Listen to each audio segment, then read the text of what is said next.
Hi, I'm Marites Bitug, Editor-at-Large of Rappler. Joining us is Assistant Professor of Ateneo Development Studies, Lisandro Claudio. Leloy, as he is popularly known, has studied post-authoritarian politics in the Philippines, post-war intellectual history of our country, as well as the Philippine left and Philippine liberalism. We are speaking to Leloy today in the aftermath of the burial of the dictator Ferdinand Marcos in the Heroes Cemetery.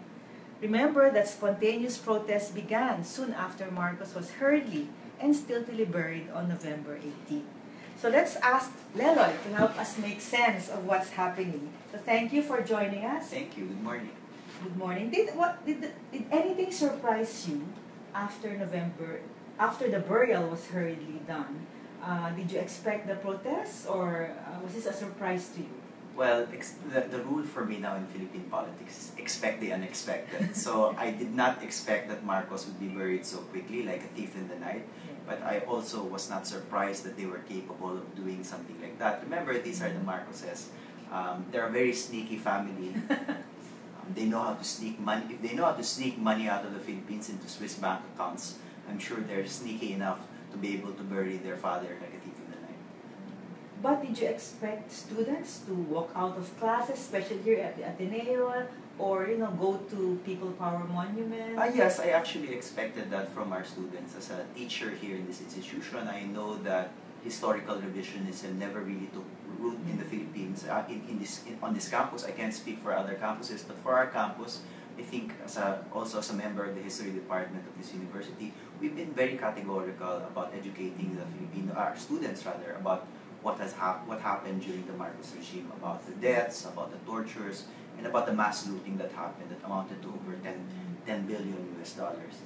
So when people are cynical and ask, bakit ka nagde-demonstrate, wala ka pa naman ng martial law? So Ateneo at least has given the students this kind of education. Yeah, and I think most of us, I'm not saying all of us, but yeah, most of us, and I think what needs to be emphasized here is that this issue is live, hindi ito in the past. Ang dami pang pera, for example, ng Marcoses na nasa Swiss bank accounts affirmed by the Supreme Court and affirmed by the Swiss government itself. It's there. So pwede pa itong mabalik sa Pilipinas. And I think this is what's crucial. If it were in the past, it wouldn't impact us now. But it impacts us now because if billions or millions of dollars come back to the Philippines, the result is you can fund so many things like yung mga infrastructure projects ni President Duterte. So we're directly affected by it until now.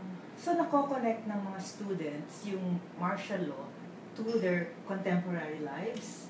I think so. I mean, if done properly, I think yun kaya i-connect. One other way to connect it to yung contemporary lives natin is yung massive debt that we incurred during the Marcos period. And one of the reasons why hindi umunlad yung Pilipinas noong 90s, noong 2000, is because nagbabayad tayo ng utang from the Marcos years. Now, I'm not denying na may mismanagement doon. Of course, merong mismanagement doon. But this was further compounded by the fact na may inutang na tayo, nakautang na yung kinabukasan natin dahil sa massive loans ng Marcos period. So it's very current. So a lot of people are asking, will these protests be sustained or one-off lang ito or maybe a series and then magda-die down na naman? Sa tingin ko, to be honest po, sa ngayon, mahina pa ang anti-Marcos movement sa labas ng schools. And marami namang movement na ganito nagsisimula. In fact, yung original anti-Marcos movement ng 70s, it also started in universities. Tapos konti lang yung suporta outside the universities. But by 1983 until 1986, nagbuklod-buklod na yung mga Pilipino and they marched. So I tell my students, huwag kayong mawala ng pag-asa. Kung ngayon ay medyo dehado, medyo talo, just keep talking to people. Huwag maging elitista. Huwag lang kausapin yung mga taong kagaya nyo. Kung di lumabas kayo dyan, pakipag-usap kayo tungkol sa kung ano talaga yung nangyari ng panahon na yun. And maybe, nothing will happen this year, nothing will happen next year. But we have to play the long term in terms of correcting the kind of historical revisionism that is occurring. Ngayon, sa internet, on social media, there are discussions about ano ba yung role ng kaliwa, ng Philippine left dito sa anti-Marcos movement because clearly allies na sila ni President Duterte, may peace talks. So, what do you think, will there be a crack?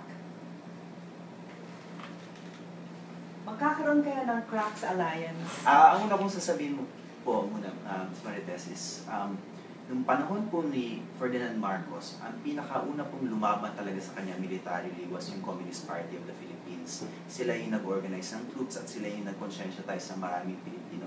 So hindi mapapagkaila ang kanilang anti-Marcos credentials. Ang problema nila ngayon is Duterte, as we know, offered cabinet post to the Communist Party of the Philippines and malapit sila kay President Duterte. So nilalaro nila ngayon yun. Yung kanilang alliance with President Duterte na nagpalibing kay Marcos at yung kanilang very long tradition of being one of the, if not the preeminent anti-Marcos movement in the Philippines. So do you think their role will be diluted in this current situation? Kasi baka mangyari yung nangyari 1986, yung nag-boycott sila ng elections, nahuli sila sa protests kasi hindi led by the left. I think the role of yung organized movements ngayon dito sa anti-Marcos movements as a whole might be diluted kasi ang gusto ng mga tao ngayon ay yung walang guhitan, walang kulay, walang dilaw, walang pula, katotohanan lamang. And I think that's a good call. I think one of the nice things about yung EDSA rally last week was pagkatapos ng programa, pagkatapos umalis na may mga bandila, mga taong unaffiliated na lang yung mga taong nagpapakita lang ng kanilang galit, mga average everyday citizens at yung mga estudyante. And I think that's a lot better, I think, than naguguhitan, nakukulayan yung nag-identify tayo na you're red, you're yellow. Meron pa bang ibang kulay? Ako, sa Pilipinas yung color wheel ay malawak. So, sa tingin mo, long-term pa ito? This will outlast maybe the term of the president? Perhaps, and one reason why I say it's long-term is because sa ngayon, yung movement ng anti-Marcos, amin ko, talo sa social media, napakalakas ng pro-Marcos sa social media. Malakas yung trolling operation, at marami rin naman, hindi ko sinasabi lahat troll, marami namang mga genuine voices doon. So, it will take a while bago magkaroon ng equilibrium ulit. Dahil sa ngayon, ang gusto ng mga tao sa Pilipinas, karamihan ng mga tao, ay yung complete and absolute change. And if that includes revisiting the Marcos legacy, they will revisit the Marcos legacy. My hope is that pag revisit nila yung Marcos legacy, makita nila kung gaano karaming ninakaw. Hindi nila sabihin na golden age, pero sa ngayon yun yung sinasabi nila. Pero, ano ang pwedeng gawin itong mga estudyante, millennials, the new awakening ba ang tawag dyan? Or whatever. Anong pwede nilang gawin sa social media when all these revisionists, historical revisionists air their views or nga, tinatalo sila sa discourse sa Facebook? I think yung solution lang dun is dapat lang talaga makapag-uusap. At saka, the thing is, online and offline, pero dapat din lumabas sa social media. And actually, may interaction naman yung outside social media and within social media. Kagaya ng mga kaibigan ko na magaganda yung mga placard at nakakatawa doong actual rally na share yun sa social media. So there was an offline and online component there. I think what's nice about this is that many of the students, malalim yung paninindigan nila, pero marunong pa rin silang tumawa. They're not taking themselves too seriously. So this has been a joyful movement, and I hope sana ma-maintain yung humor and yung joy. What does this mean for President Duterte? Bago lang siya sa office, wala pang 1 year. Parang tagal na, no? What does this mean for him? Is it a dangerous sign ba para sa kanya? Or if kung makikinig siya, ano ang dapat niyang gawin? I think, merong possible dangers here. For one, he's a Mindanao president. And alam natin na a lot of the Marcos atrocities were really committed in Mindanao. So merong constituency si President Duterte na sasabihin sa kanya, hindi natin ito pwedeng kalimutan kasi gaya ng estimate, for example, ni Jojo Abinales, na who's a writer for Rappler, he said around trillions ang nagasta ng government sa all-out war ni Marcos against the Mindanaoans and countless of people killed in Pulo, in Tawi-Tawi, ganyan. And yung talagang militarization ng area niyan. So, actually, the Marcos period, I think for many of the Mindanaoans, I don't presume to speak for them, but for many of the Mindanaoans who remember, was a very painful period. And my suspicion is that for some of them, it might be painful for the first Mindanaoan president to bury the man who caused so much harm and destruction for their region. So, it's ironic nga, no? Parang the president missed out on this, na nakalimutan niya na yung region niya pala. Yeah. Yun ang one of the most devastating images nga ng martial law, no? And remember, the MNLF emerged as a reaction to Marcos. So if you really want to repair even yung mga damages na yun, with the MNLF and the CPP, it's also good to acknowledge bakit ba lumaban yung mga yun to begin with. President Duterte wants peace.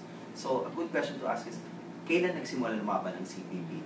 Bakit nagsimula lumaban ng MNLF? And it can be traced back to the Marcos period.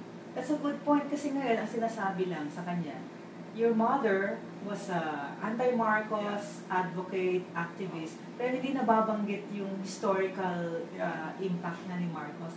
So, another issue na sinabi ni Duterte, wala daw libro or movie na nag-a-assess ng Marcos years or him as a leader. Of course, please tell us that there are books. Yeah, I wrote for Rappler and actually put the books in there, yung mga suggested books ko for the Marcos period. So, there are a number of books I put there. Alfred McCoy's Closer Than Brothers comes to mind. James K. Boyce's book on the Marcos economy, pinapakita paano tayo ginutom ni Marcos. And of course, doon sa mga gustong manood ng sine, there's the documentary called Imelda, there's the documentary called Batas Militar, there's the HBO miniseries called, I think, A Dangerous Life. So, marami naman. I think this is actually a very well-documented segment of our history. So, is there just a website that people can go to? I think there's one on martial law, but I haven't checked it. Yeah, I think the point now siguro is to come up with a website na talagang all in, the resources are there. I talked to some people. Some people are interested. Ang nakakagulat din that the president even said that. So, anong stage na ba tayo ng ating development at wala tayong basis for saying things? Yeah, alam ko po, inaamin ko po dun sa manununod kung marami magagalit sa mga sinasabi natin ngayon. I want to admit na we have been elitist, kami mga academics. We have not reached out enough. And therefore, I understand na maraming galit sa amin ngayon, lalo na we come from these elite universities, places like Ateneo, which are quite different from the rest of the country. Pero, humihingi po ako ng paumanhin. But at the same time, sinasabi ko po na kahit meron po kami pagkukulang, hindi naman po kami nagkulang in terms of looking for the truth as far as we've been concerned. Maybe marami po kami pagkukulang in terms of connecting this with the people, making it seem that this is an everyday reality. Pero nagsaliksik naman po kami at ang dami namin nagsaliksik over years and decades. At para sa amin po napakalinaw ng ebidensya na nawalan tayo ng pera, inutang natin yung kinabukasan natin, maraming na torture, maraming namatay ng panahon ni Marcos. At hindi pwede tayo mag-move on from that unless, mag-apologize sila, ibalik yung pera, ganyan. Hindi pa naman po nangyayari yun. So, while humihingi po kami ng pagmangkin for our elitism, it's naninindigan pa rin po kami na totoo ang aming pananaliksik. So, ito yung common observation na since si Bongbong Marcos did surprisingly well sa vice presidential elections, in fact, one Supreme Court Justice yata pointed this out na the voice of the people that spoken, malaki naman ang nakuha niyang mandate. So, na-forgive na ba natin ang mga Marcoses? Well, it looks like the country is divided. Statistics show na if we look at yung legacy ng EDSA People Power Revolution, parang halos 50-50. 50 people believe na good yung EDSA, 50 people believe na bad yung EDSA or useless. So, we live in a divided country. Nevertheless, I think kahit may mga nagsusupport pa rin kay Bongbong Marcos and sa Marcos family, they have their legitimate reasons. Napakasakit naman po para sa mga biktima ng Marcos regime na kalimutan lang to. It's easy for them to say that. And I think they're entitled to say that. Pero sana intindihin din nila na hindi yung kung ikaw ang na-torture, kung ikaw ang nakulong, kung nawala ka ng kapamilya mo ng panahon na yun, masyadong masakit at ang mag-move on lang kung nangyari sa iyo. Kung ikaw man, di ba? Ikaw man na-torture yung kapatid mo, namatay yung kuya mo, willing ka ba mag-move on? Kaya hindi pa naman nagsusorry yung Marcos family at hindi pa nagkakaroon ng truth and reconciliation. So is it part of our being a Catholic country na sinasabi na, anyway, patay na siya, i-forgive na natin siya. Can you tell us why we should not forgive the Marcoses? My friend si Jail, yes, who writes for Rappler, and he writes brilliantly about this Marcos Bareilles, says, that from the perspective of faith, it always has to be a combination of forgiveness and justice. Remember that the Christian message is a balance of those two. So we can forgive, but we need to get some justice first. So nasa na ba yung justice? Sa akin ang justice dito, let's begin with ibalik some of the money. For example, si Ferdinand Marcos mismo, sinabi niya na willing siyang ibigay yung 10% ng kanyang kayamanan sa Pilipinas. Bakit hindi pa natin sila sinisingin yung 10% na yun, at least yung 10%? Tapos nandiyan pa rin naman ang Presidential Commission on Good Governance, pwede pa makuha yung pera na yun, pwede pang gamitin yun para sa ikabubuti ng lahat ng Pilipino. Walang talo dito. Ang talo lang dito yung Marcos family. So ito lang nagulat din, well, maraming nagulat nung presidential campaign na si Duterte said that, if he doesn't succeed in fighting crime, bibigay niya yung position kay Bongbong. And recently, sinabi na naman niya sa Beijing, he introduced Bongbong Marcos as he may be the next vice president. So anong reading mo dito? Talaga bang gusto niyang maibalik si Bongbong? Maibalik si Bongbong sa power? I think there's a close alliance between the Marcoses and the Dutertes, and inamin naman mismo ni President Duterte na napondohan yung kampanya niya ng Marcos family. So, that's all we can say kasi yun lang yung nasa public record. But at the very least, this says that for those people who really believe that Leni Robredo won the vice presidency, and I do, I think based on the evidence she really won the vice presidency, it's time to be vigilant and to protect the institution. Ang appeal ko rin din naman doon sa mga supporter ni Bongbong Marcos is, pwede naman pong tumakbo si BBM sa 2020. Kung agawin yung vice presidency ngayon, naku, napakalaking gulo niyan. And for people who are asking for unity, to unseat someone na binoto ng pagkarami-raming Pilipino, pinagkatiwalaan ng maraming Pilipino, and to unseat someone so unceremoniously, I think will just cause a greater divide in our country. So if you want to move on, then move on to 2022. Siguro one final question lang. Do you think, Leloy, na itong anti-Marcos movement, well, at least nag-uumpisa yung mga protests, nakakabit ba yan sa issues din ng killings ng mga drug suspects at judicial killings, or hiwalay yun? Depende sa tao. There are some people, so many people, I think even the Communist Party, they said na they are allied with Duterte on many things, but on the issue of EJK and Marcos burial, yun sila gumuguhit. So I think maraming gumuguhit dito sa issue na to, even within the supporters of President Duterte. And I think what needs to be communicated now by these people is that you can, in fact, at least from their perspective, that you can, in fact, support the good things that the President is doing, yung cleaning up of the bureaucracy, making it more efficient, while at the same time, drawing a line in the sand, saying na pag historical injustice na, at present injustice, lack of due process by EJK, mali na tayo. Do you think, as a political scientist, na ine-erode na ni Duterte yung political capital niya this early? Or, kasi mukhang marami pa rin siyang support. Maraming political capital si President Duterte compared, I think, to other presidents. But at the same time, mahirap talaga makita kung may erode ang political capital ng isang presidente in the first 6 months. Remember, nagkaroon ng Manila hostage crisis ang si President Aquino, mataas pa rin yung ratings niya. So in a sense talaga yung first year, ang taas talaga ng political capital ng president. Kahit sinong presidente man yan, with I think the exception of GMA. So interesting. Itong Marcoses, biglang naging malaking issue ngayon. And if kino-connect ba in your conversations with your students or when you monitor the rallies, nako-connect ba itong Marcos burial din sa Supreme Court? Dahil sila yung of course, Duterte biniblame nila.